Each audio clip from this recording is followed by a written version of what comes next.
ಬಂಡೆ ಬ್ಲಾಸ್ಟ್ ನಿಂದ ನಡೀತಾ ಹಾಗಾದ್ರೆ ದುರಂತ. ಸುರಂಗ ಮಾರ್ಗ ನಿರ್ಮಾಣಕ್ಕಾಗಿ ಬಂಡೆ ಬ್ಲಾಸ್ಟ್ ಸಹಜವಾಗಿ ಮಾಡಲಾಗುತ್ತೆ. ಬಂಡೆ ಬ್ಲಾಸ್ಟ್ ಮಾಡ್ತಿದ್ದ ವೇಳೆ ಭೂ ಕುಸಿತದ ಶಂಕೆ, ಇಂಥದ್ದೊಂದು ಅನುಮಾನ ಈಗ ವ್ಯಕ್ತವಾಗ್ತಾ ಇದೆ. ಕೋಯಿಕೋಡ್ನಿಂದ ವೈನಾಡಿಗೆ ನೂತನ ರಸ್ತೆ ನಿರ್ಮಾಣ ಆಗ್ತಾ ಇರೋದು 2,000 ಕೋಟಿ ವೆಚ್ಚದಲ್ಲಿ ಈ ಸುರಂಗ ಮಾರ್ಗ ನಿರ್ಮಾಣ ಆಗ್ತಾ ಇದೆ. ಆ ಕಾಮಗಾರಿ ನಡೀತಾ ಇದ್ದಿದ್ದು.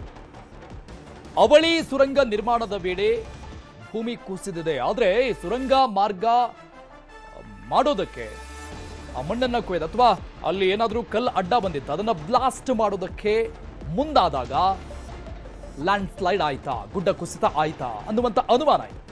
ಅವಳಿ ಸುರಂಗ ನಿರ್ಮಾಣದ ವೇಳೆ ಭೂಮಿ ಕುಸಿದಿರುವಂಥದ್ದು.